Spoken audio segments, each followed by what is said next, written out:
Om.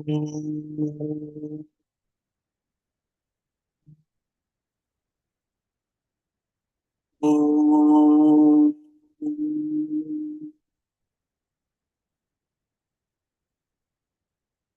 Om. Om. Om. Sahana vavatu, sahanau bhunaktu, sahaviryankaravavahai, tejasvinavadhitamastu, ma vidvishavahai. Om Shanti Shanti Shanti.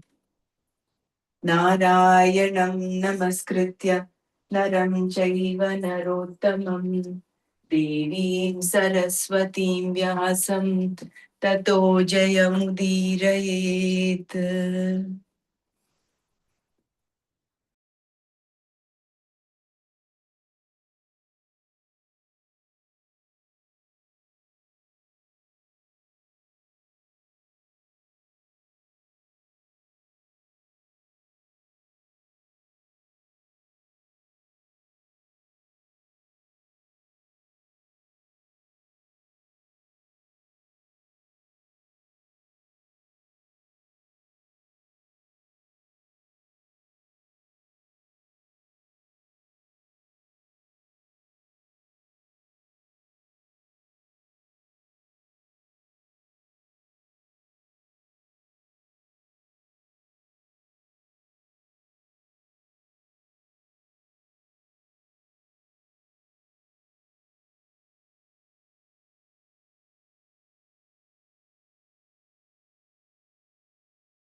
We'll quickly do a little recap of what all we've covered until now.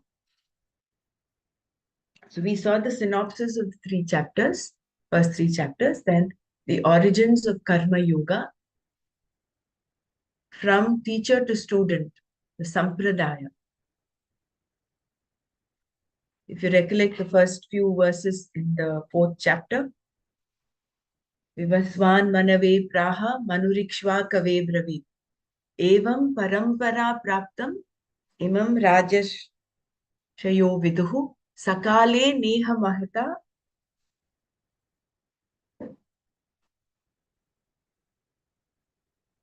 is what Krishna tells Arjuna. Then self-knowledge does not go away, it stays. Because it is not, it is something that is. Two types of eternity. Self-knowledge is the greatest secret. This knowledge should only be given to one who wants to know. An objective opinion is always helpful. Should Vedanta be taught to everyone?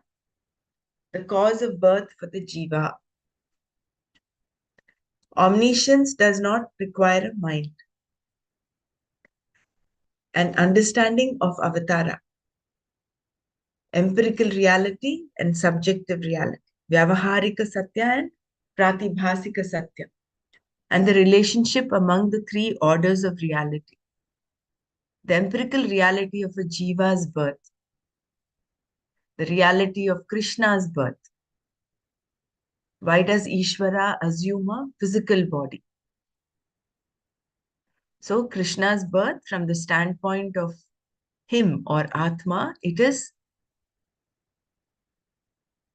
Vyavaharika. Whereas from the standpoint of everybody else, it is Pratibhasika. Because Krishna himself doesn't have a birth or death. From the standpoint of Paramarthika, there is no birth.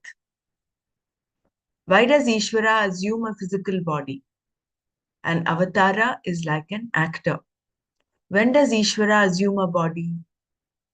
Adharma is the real cause for the destruction of dharma. And how can dharma be re-established? by protecting the dharmis. People are culture and religion. So, culture and religion is not just a concept, it's people who follow them. Is it time for Ishvara to come again? Here, Swamiji mentions that when such a time comes when there is no respect for Shastra, when the adharma is so rampant, that is when an avatara is needed. What happens to the jnani after death? The nature of fear, the nature of anger, the vision of non-difference between Ishvara and Jiva, relative and absolute Shuddhi. So relative Shuddhi is having just Antahkarana Shuddhi after practicing Karma Yoga, whereas absolute Shuddhi is getting the understanding of who we truly are. The pursuit of knowledge is the primary tapas, jnana tapas. Does everyone come back to Ishvara? As you sow, so shall you reap. There is no pagan's prayer, there is only prayer.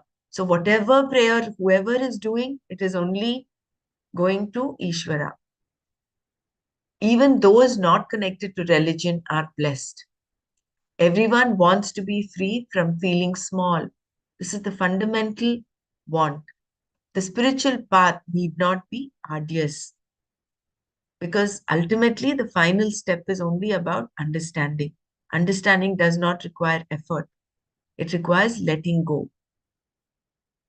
All matter is Bhagavan alone. How you invoke the Lord is your choice. People want immediate results. Is the Lord really impartial? Has God Himself said we must follow that? We must follow Him? The nature of the gunas. The four groups of people according to guna. Here we saw how there are only four combinations of the gunas, combination of gunas possible. Sattva, Rajas, Tamas, which is the Brahmanas. Then you have the Sattva, Rajas, Sattva, Tamas, which is the Kshatriyas. And then we have the Rajas, Tamas, Sattva, which is the Vaishyas. And then we have Tamas, Rajas, Sattva, which is the Shudras.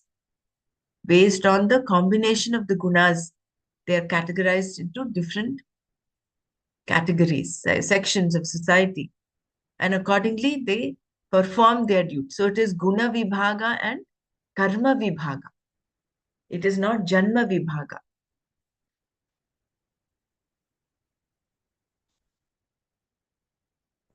Then the four groups of people according to Guna, the universality of the fourfold division. So whether it's here or in America, there is some classification based on work that happens. Duty-based division among people, karma yoga and a duty-based society. So the interdependence between amongst all these four groups. Superiority is determined by one's maturity, not duty. So you may be a Shudra by birth, but if you are a Brahmana by maturity of your mind, then that is determined by your maturity, not just your duty or your birth. Duties may change, but qualities do not. Krishna is doer and non-doer. Know yourself to be a non-doer. Having the knowledge does not preclude action. Inaction never leads to liberation. All understanding ends up in Atma. Another description of a wise person. This is the akarmanyah karmayah paschet karmani cha akarmayah sabuddhiman manusyeshu sayukta kritsna karma krit. Inaction, inaction. The results of action belong to the doer. Not doing karma also requires a doer.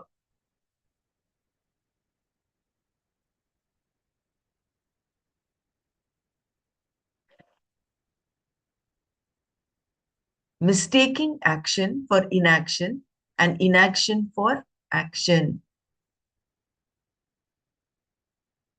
Action is dependent upon Atma. So doership is Not dependent. see the screen. You can't see the screen. Screen, matlab that we are seeing the index. I'm seeing the index. Yeah, I'm only reading the index. It's on, it's on. I'm reading the index because I just wanted us to go through all that we have covered till now, based on the index, and then we'll go to the script. Fine. The results, not doing karma also requires a doer. Mistaking action for inaction and inaction for action. Action is dependent upon Atma, the nature of Atma. Atma is akarta and abhokta. The doer is I, but I is not the doer.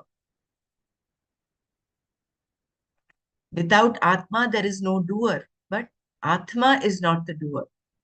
The one who sees things as they are has wisdom.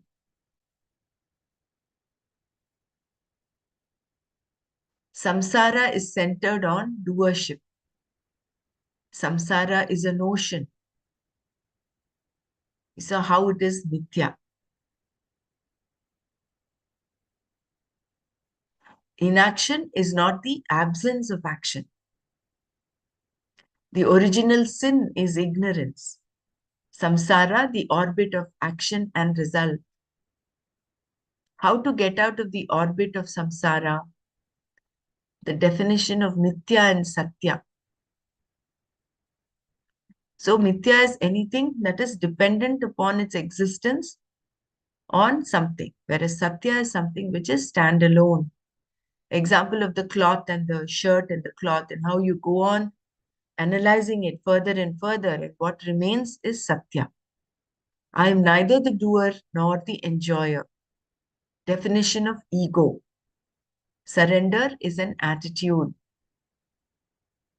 Negation by knowledge. How does one know Atma? The means of knowledge are for the ego alone. The destruction of self-ignorance. Knowledge and error cannot coexist. So once that knowledge dawns, there is no way error exists. Knowing I am not the doer has nothing to do with action. So even a Jivan Mukta can continue to act. You do not become a non-doer. You are already a non-doer. We are already Atma. It's just that we have not realized it because of this cover of avidya. Understanding reality requires thinking. When there is no doer, there is no action. There is no karma yoga for the jnani. The wise person's will has served its purpose. Okay, we've not gone till there. Let me go back to the text. Anyone wants to share anything before we go forward to the text?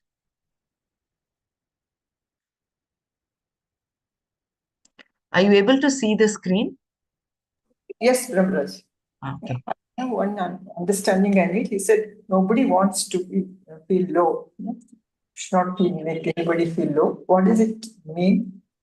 How does it? Nobody wants to feel small. See, nobody wants to feel insecure. No, everybody wants to feel secure. Oh, that is so secure. Oh. Secure. Feeling small is that kinchignaha. I'm small. Alpagnaha. I am limited knowledge. Nobody wants. Everybody wants to be knowledgeable. Yes, This is correct. why we are pursuing knowledge. Everybody wants to feel full. That is why Empowered. Yeah, empowered. yeah, everybody wants to see. That's the beauty, right? It is because it's our true nature. That is why we are tending towards it. See, why does everybody want to pursue knowledge? Why does everybody want to pursue happiness? Because innately, that is our true nature. Very good. Thank you so much. But it is because of this layer of avidya that is covering us up. Yeah, We are going searching for it in the wrong direction, outwardly, not inwardly. It's like that Mullah Nazruddin searching for that lost needle under the street lamp rather than in his house where he has lost it. Mm. Why? Because we get immediate results. There is street, there is lamp here. That's why I'm searching here. It's easy for me to search. Similarly, out of ignorance, we are all because we want immediate results, immediate satiety. Mm. Mm. So we go outwardly, get caught up in in this reel of samsara. The wrong place you're searching. Wrong place you're searching all the time. Mm. That avidya, kama, karma cycle continue and karma phala. And it goes on and on. Thank you so much.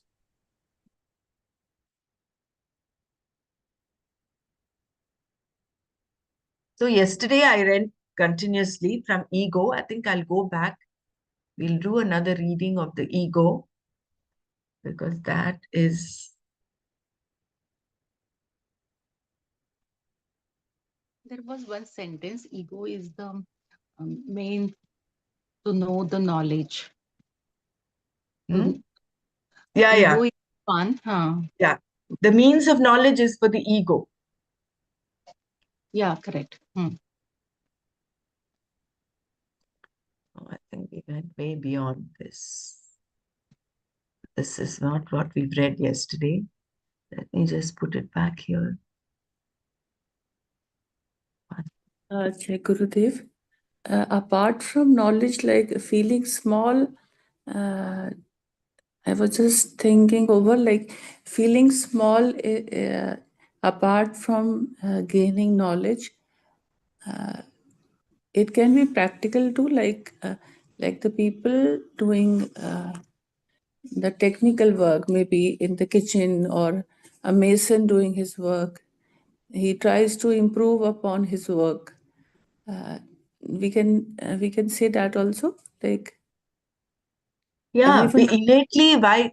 innately again. Why is he wanting to be a better version of himself? Yeah, because it That's is when he'll his feel nature to complete. evolve. Yeah, Correct. He'll feel complete, isn't it? yeah, See, like when Swamiji initially in the introduction, he said, when you actually do what you have wanted to do, the joy that you get yeah. is The immense. joy. Yeah, Doing what is supposed to be done, the joy that you get. So it completes you in some form, right? yeah, yeah. Basically, it's taking effort to perform, like giving 100% makes us feel joyful, Correct. and that is why that toiling and effort giving is continuing. It is a continuing process, basically. Correct. Yeah, But the truth is, no matter how much, take the example of the mason or the cook, how much ever he tries, can he be the best? There is always a better version. So in the material world, in the Vyavaharika Satya, there is never an end. There is always a 2.0, 3.0 version that keeps happening. So you can uh, never ever reach completion yeah, through physical sciences, through the material world. The only knowledge that completes one, that gives that fullness, Purnatva in its true sense, that absolute Shuddhi, is Atma Jnana. Atmagyan, right? See, Because look at it is like it is not like he is. If he learns something, like maybe he learn many dishes, but still it there'll be has some no more. end. Yeah, Correct. it has no end. Yeah, No end, isn't it? yeah, So look at science, how it has evolved. We learned atom is there, which has protons, neutrons um, in the center, and electrons are moving around. That was the Bohr model of atom that we learned. I mean, Atom. I learned Yeah, in my school. But yeah, where is that model gone now? It is gone completely. They're talking about particles yeah, and wavelengths, waves. So the science has no matter how far you go. And that's what all scientists, irrespective, when they've reached their so-called culmination point, they say there is something that is beyond, that is taking care of all of this. They come back to that humility. End of science is spirituality. Yes. It's like Very. that Dr. Dur telling Gurudev, I've studied matter for 30 years only to know that it does not exist.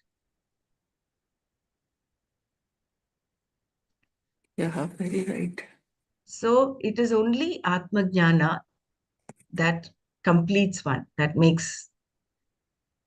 gives that total contentment, that absolute Shuddhi. Otherwise, it's all relative Shuddhi. Even if I've done what I'm having to do, I'm just doing karma yoga. If I wanted to, the shelf had to be clean for a long time and I've been putting it off. And the day I decide to do and I clean the shelf, I I feel complete in myself momentarily. But that is only relative Shuddhi, relative contentment. Again, because there is so much of raga, dvesha, the ego that goes on, the whole cycle. It is not absolute Shuddhi. It is not absolute Purnatva. Momentarily, you feel content, Yeah. but we continue doing it with an attitude of karma yoga, then ultimately with the self knowledge, then that total fullness, we realize that we are total fullness. That's the whole paradox of this human life. We are full ourselves, but we superimpose incompleteness, we superimpose insecurity, we superimpose unhappiness, misery onto this fullness. And then again, we are seeking fullness. Yeah. The paradox. So basically, that ignorance, that Maya Yeah, shield is there. exactly. Yeah. Ignorance.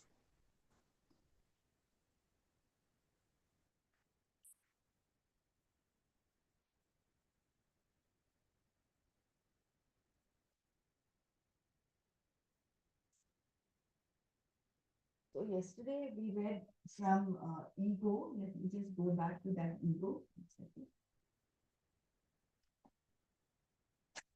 Swamiji gave a lot of explanation of ego because it's the most misunderstood.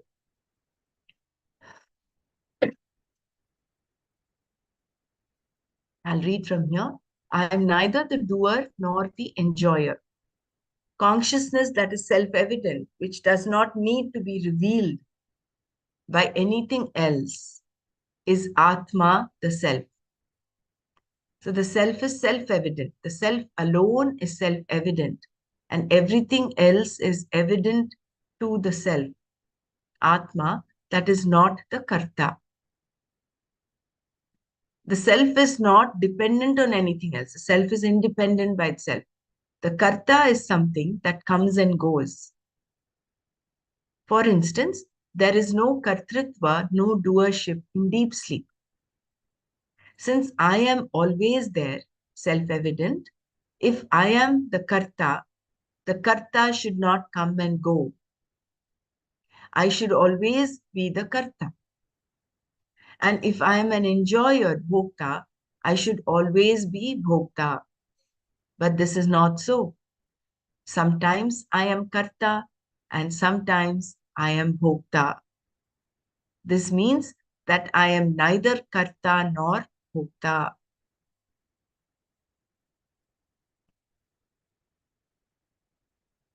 So, by the very definition of Satya, Satya is Kalatrayepi Tishtati iti Sat.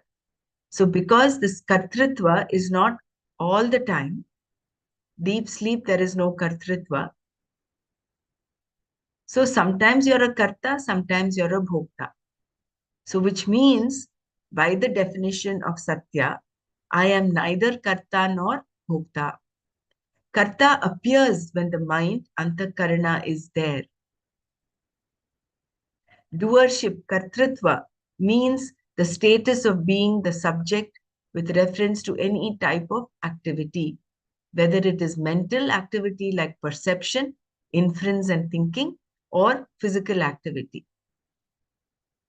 So, being the status of the subject, that I, for any type of activity, a subject is always necessary. And this subject is called the ego or ahankara or karta. The word ego must be understood well because there are a number of problems associated with its general use.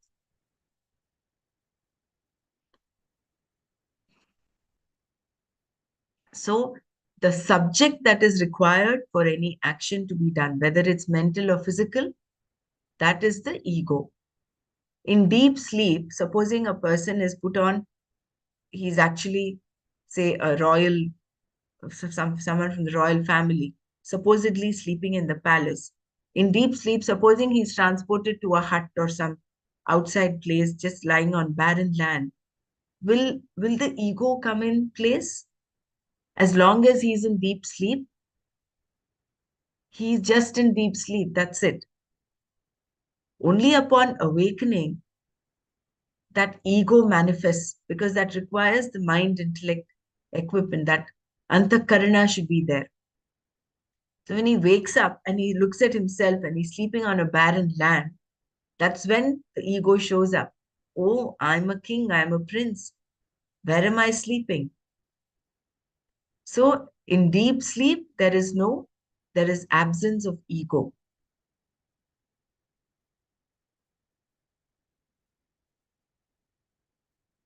It shows up only when,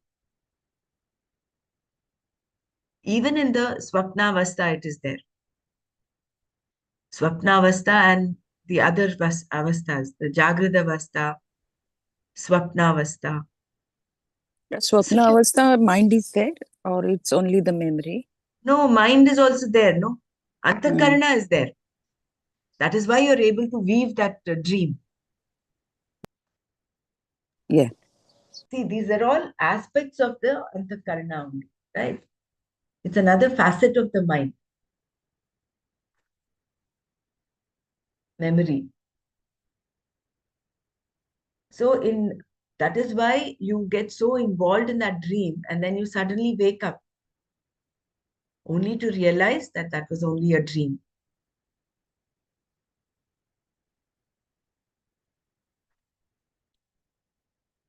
So in deep sleep also, there is that lesha, avidya is still there. That is why if after we come out of deep sleep, we get back to our original sin, ignorance.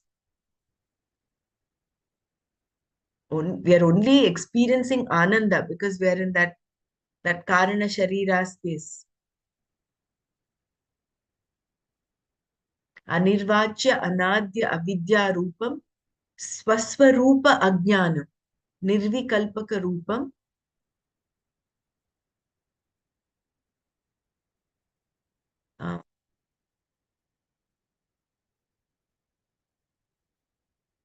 that swaswarupa ajnanam, that is still there. That is why even after we fall asleep in deep sleep, when we wake up, we again get back to our usual self. I would not say true self. True self is, of course, Atma. Just give me a minute, 1 second. Definition of ego. If anyone is able to read this just for a minute, otherwise I'll just be back. 1 second.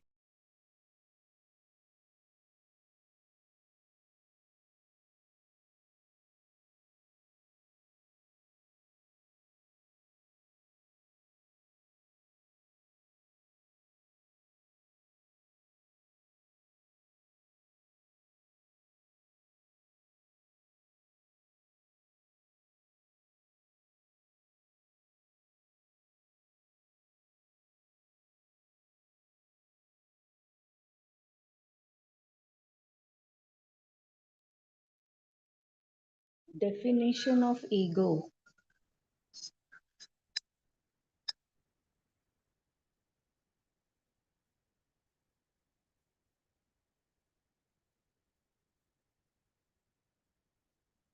Ego is that which owns up to any type of activity.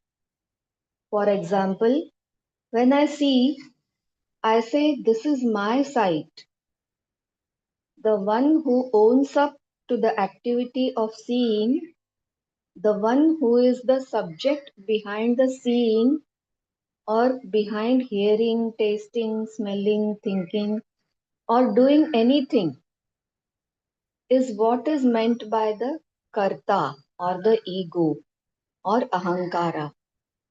To say that one should surrender one's ego to the Lord is a very common statement that is much too simplistic in terms of understanding. Jai Guru. Thank you so much, Madhuri ji, for taking it up. Yeah. So um, we'll just go back. Definition of ego. Ego is that which owns up to any type of activity. For example, when I see, I say, this is my sight. The one who owns up to the activity of seeing, the one who is the subject behind the seeing or behind hearing, tasting, smelling, thinking, or doing anything is what is meant by the karta or the ego or ahankara. To say that one should surrender one's ego to the Lord is a very common statement that is much too simplistic in terms of understanding what is meant by surrender. First of all, I do not know who or what the Lord is. And why should I surrender the only ego that I have to this Lord?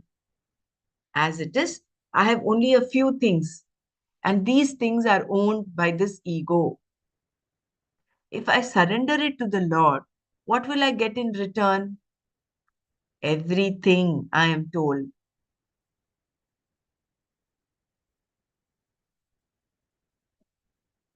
The question that would arise would be, if the ego is already surrendered, who will get everything? It's a valid question, right? So I have surrendered my ego. Now, who is the one who's going to get everything? Because you're told that once you surrender the ego, you will get everything. Once I have surrendered my ego, I become totally decimated. Then who is there to get anything out of that surrender? Nobody. Therefore, that type of surrender is useless.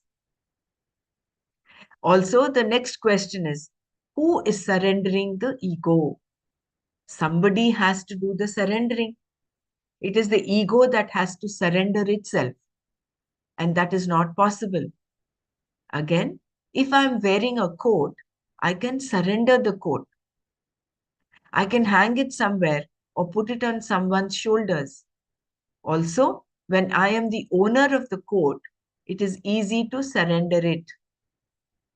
If I am not the owner of the coat, I can ask you to take it, but I cannot surrender it because it does not belong to me.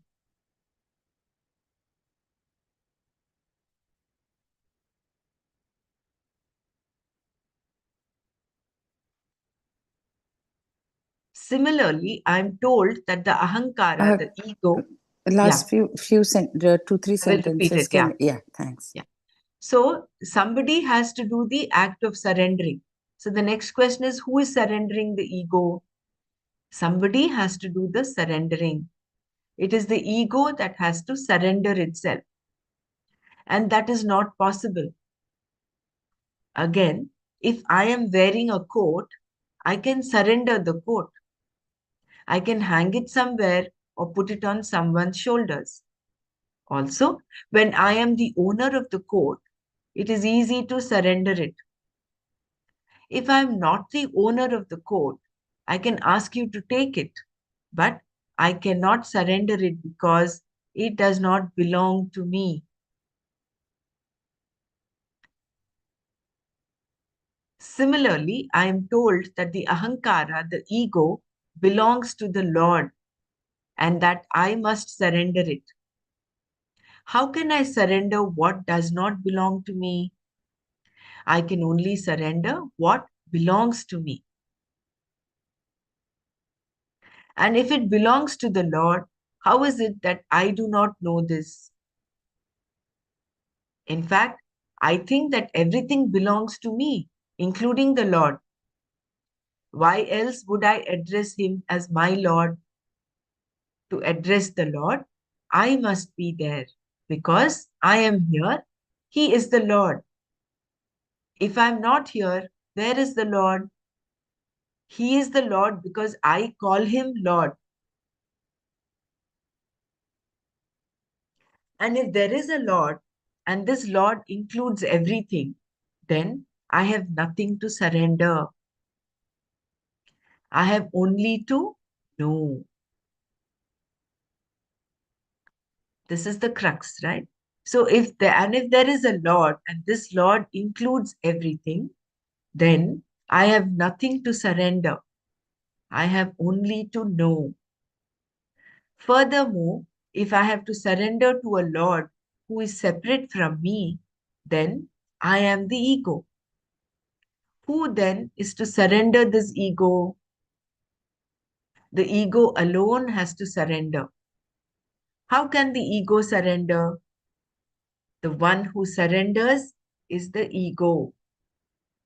And being the one who surrenders, the ego can only surrender what it owns. The owner cannot be surrendered. If the ego has to surrender to the Lord, something else must be there to surrender it, which can only be another ego, because whoever owns up to the act of surrender is the ego. The ego requires an ego, which requires yet another ego. Thus, we find ourselves in infinite regression. How then are we going to surrender our ego to the Lord? So this logic doesn't sound good, right? Because you go on into an infinite regression. So this ego surrenders this and this, that. It continues. So there is no end to that. So who is it then who surrenders the ego? Surrender is an attitude. I just go back. These two lines, the first two lines, are very impactful in that. And if there is a Lord, and this Lord includes everything, then I have nothing to surrender. I have only to know. Again, if you go back to the origin of creation, Brahmashraya Maya, Sattva Rajas Tamo Gunatmika Maya Asti. And from there, Atah Akashas Sambhutaha, Akashad Vayoragni, and so on. And then, because of the combination of the sattva aspects of these five elements, you have the antakarana that is formed. So basically, where is this ego? The source is nothing but Brahman. So Brahman includes everything that is created is permeated by Brahman. So you cannot separate ego from Brahman. So to whom you are going to surrender, and with what are you going to surrender, and who is going to surrender? So it is only a matter of knowing. It's a matter of understanding. Accept people and situation as they are. Otherwise, Gurudev would have given surrender. Mm, mm.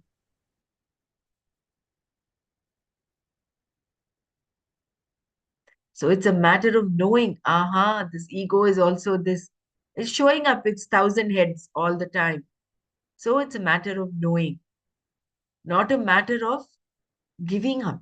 You cannot give up the ego as long as you have this body, that lesha avidya, that in order to sustain the body, you require that ego. And the ego, as Gurudev really beautifully brings out, is required for you to do things. Without the ego, you cannot even move one blade of grass from one place to another. So a lot of wrong concepts about ego, that ego is not good, ego is bad, No. Understanding what the ego stands for, and ultimately understanding that all of this is nothing but Ishvara, nothing but Brahman. Normally, we think ego means Durahamkara, no? But Correct. actually, in spiritual context, ego is identifying yourself, you are the body. Yeah. It's like the small I and the big I. Correct. The small I is that which the anatma part, and the big is that atma. Mm. So then it's easy to understand. Mm. Yeah. Correct. Very nice. So surrender is an attitude. Surrender is an attitude, a mature attitude. There is no other surrender than this. Surrender as such is not possible for the ego because it cannot surrender itself. But with an attitude of surrender, I can deflate the ego. I can appreciate that there is nothing in this creation that is authored by me, that everything is given to me, including my physical body, mind, and senses. What is given to me is not mine. When I say, I am just a trustee, O Lord, and you are the giver, the ego is what tells me all this. Thus, surrender can be only in terms of attitude.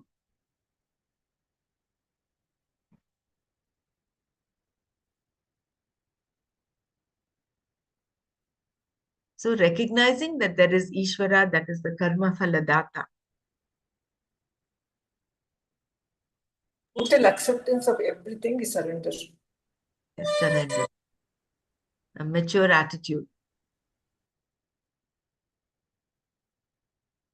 When we say there is nothing in this creation that is authored by me. See, you have only the purushartha, the will, the ichcha to do. But once you've done, can you know the results of the action? There can be 4 categories of the results. One, exactly what you expect to happen. Completely opposite. And varying degrees, mixtures of some of this. Maybe 3 aspects, not 4. So the 3 outcomes. So it can be completely as what you wanted, completely opposite of what you wanted, and a mixture of the two. So we cannot author because the results of action are mysterious. That's why they say Gahana Karma no Gatihi. The Karma Phaladata, the one who gives the results.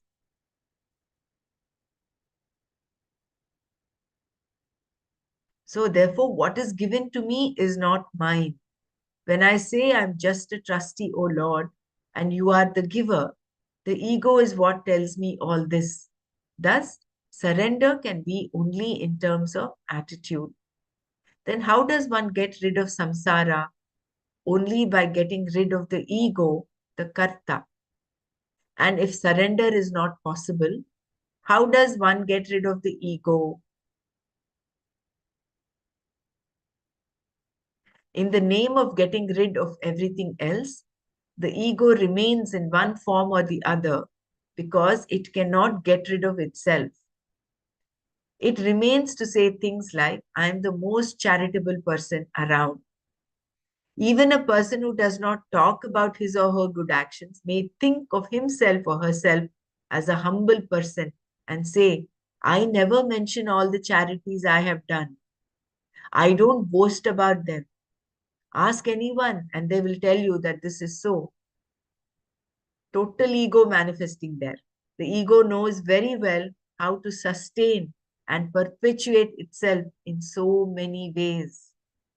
So we are fooling ourselves saying, oh, I'm a very humble person. That I itself, wherever there is that I, that hook is there, ego is showing up. We think that thinking also, either you say or you think that, oh, I am not the one boasting. I don't boast. there is ego manifesting there. Because the ego, the karta, is always there in one form or the other, it cannot be defeated except by the one who undertakes an inquiry into who am I. A person can study every philosophy there is, and the ego will remain saying, I am a philosopher. Only when the question, who am I, is asked, the ego is the ego in trouble. Why? Because the ego, the karta, is really an imposter, a superimposition. There is no kartritva, no doership in fact, because it is mithya, dependent upon Atma. That is why Ramana Maharshi kept saying, no? Who am I?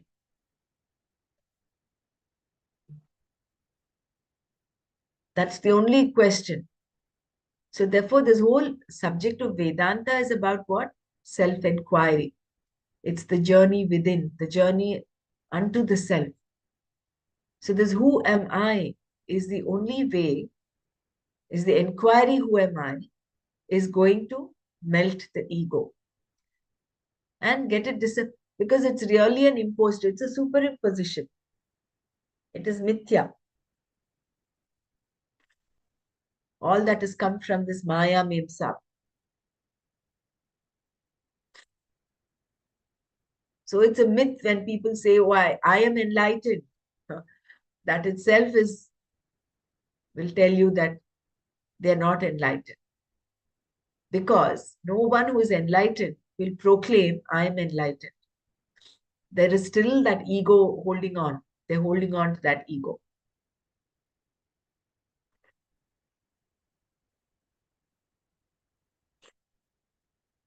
So that's why it's said here.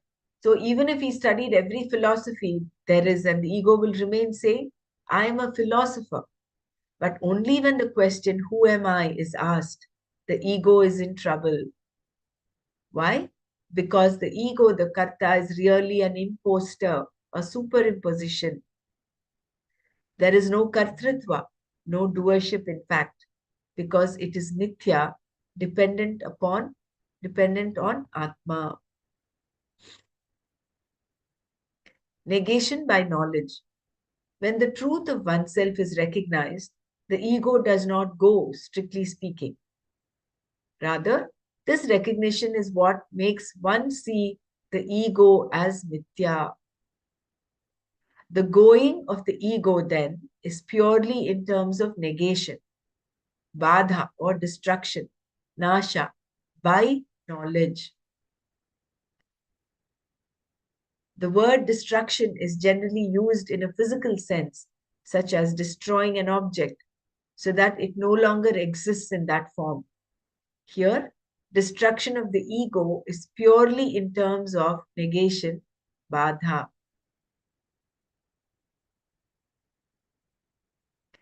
Negation by knowledge occurs when an object is there, but its reality is taken away. I'll repeat this. Negation by knowledge occurs when an object is there, but its reality is taken away. For example, you can enjoy the blue sky and at the same time, knowing that the sky is not really blue, dismiss its blueness.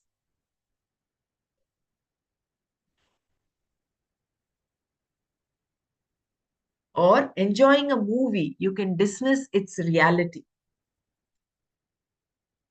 A child, on the other hand, cannot dismiss a movie as unreal because for the child, the elephants, tigers, and everything in the movie are real.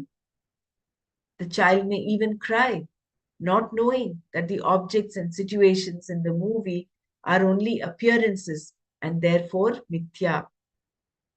Until the child knows the movie is mithya, the movie will remain real.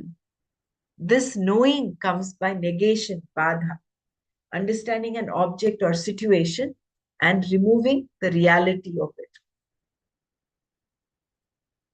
Similarly, the ego is not removed, but the fact that it has no independent existence is understood. And what does the ego that everyone has depend upon? What is it that exists independently without depending on the ego, upon which everything else depends? The ego depends for its existence on the self, which is not the ego.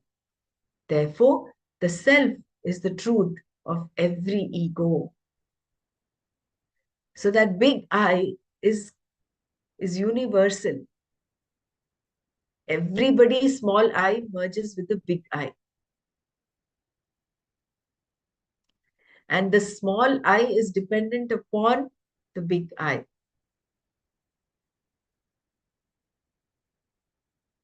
But the small I is only mithya. It is as though small I. What actually exists is only the big I. There's nothing else. Ekam advitiya satyam. Just that. There is one truth for every ego and everything that is done by the ego. And that truth, Satya, is called Atma or the self. The self is the very content of the ego, without which there is no ego. This one Satya, Atma, is not the ego and is a karta.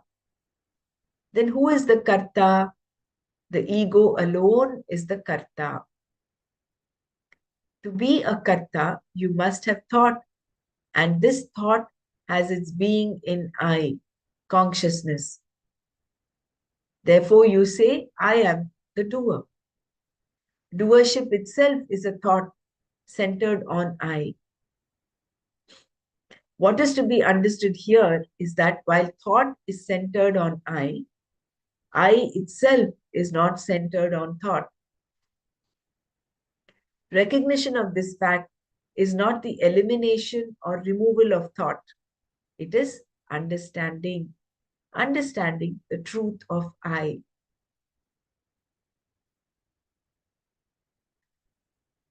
This is so beautiful, the last paragraph. To be a karta, so we understood that the ego alone is the karta, and it is dependent upon Satya, it is dependent upon the Atma.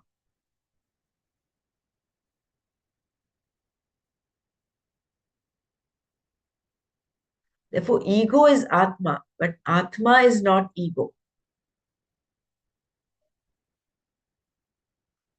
To be a karta, you must have thought, and this thought has its being in I, consciousness.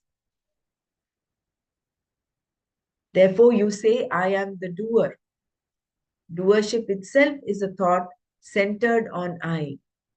What is to be understood here is that while thought is centered on I itself is not centered on thought.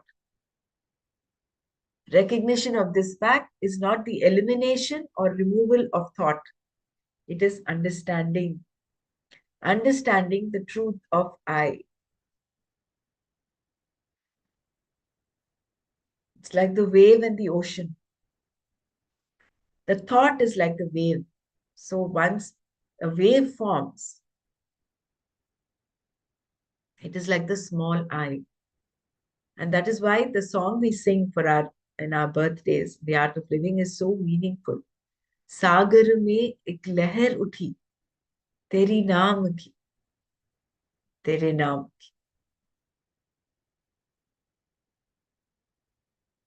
So once that wave forms, that has an identity, but that identity is dependent upon the ocean. The existence of the ocean is not dependent upon the wave. The ocean can remain without the wave. But can the wave remain without the ocean? Absolutely not. The wave has its existence in the ocean. It's dependent upon the ocean. But the wave is temporary, transient. It rises and falls. It has a name and a form. You call one small wave, medium wave, big wave, tsunami wave. So the wave has a name and form. But the content of the wave, the water, the ocean, that is unchanged. Whether it's a small wave or a big wave, content is the same.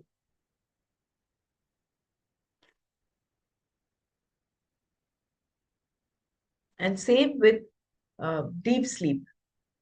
The moment you wake up, then that thought comes, oh, that awareness comes.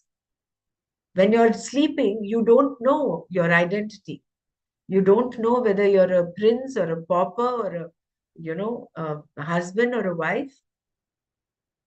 There is no identity. But the moment we wake up, that awareness of I am so and so, I am a doctor, or I am an engineer, I am a housewife. That is a thought. So to be a karta, you must have thought.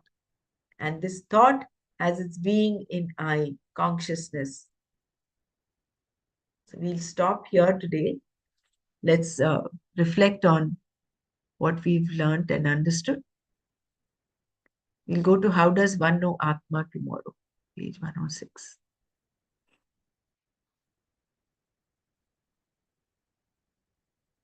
Anyone wants to share?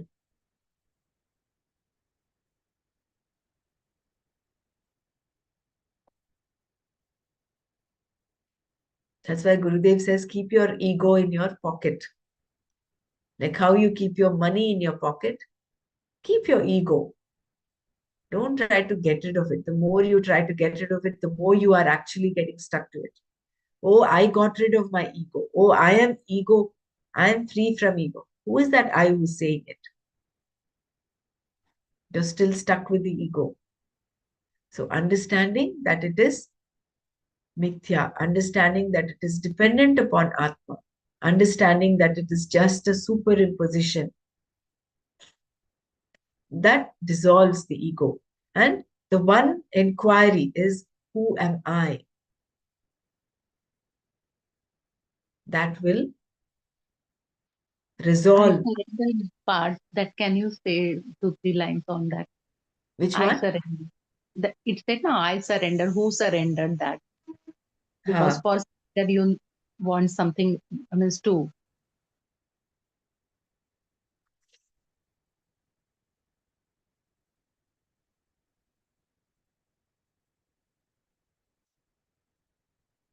This one, a person who studies, who am I is asked, the ego is why? Because the ego, the karta, is really an imposter, a superimposition. There is no kartritva, no doership in fact, because it is mithya, dependent upon Atma. I am the most charitable person. So how does only by getting rid of the ego, the karta, can one get rid of samsara? And if surrender is not possible, how does one get rid of the ego? In the name of getting rid of everything else, the ego remains in one form or the other because it cannot get rid of itself. It remains to say things like, I am the most charitable person. I never mention all the charities I've done, etc. The ego knows very well how. Is this what you wanted?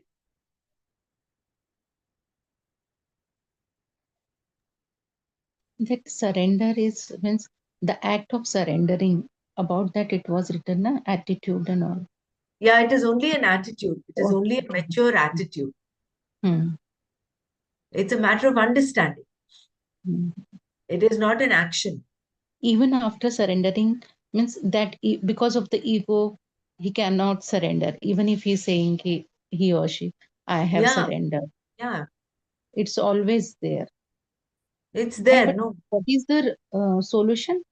There is no solution about Understanding. understanding, Understanding. mature Who understanding. am I? Who am Understand the small I is nothing but the big I. Knowing, getting to know this. So therefore, it's all about understanding, about maturing the mind.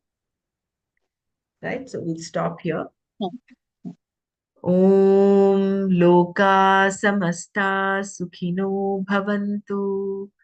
Om Shanti Shanti Shanti.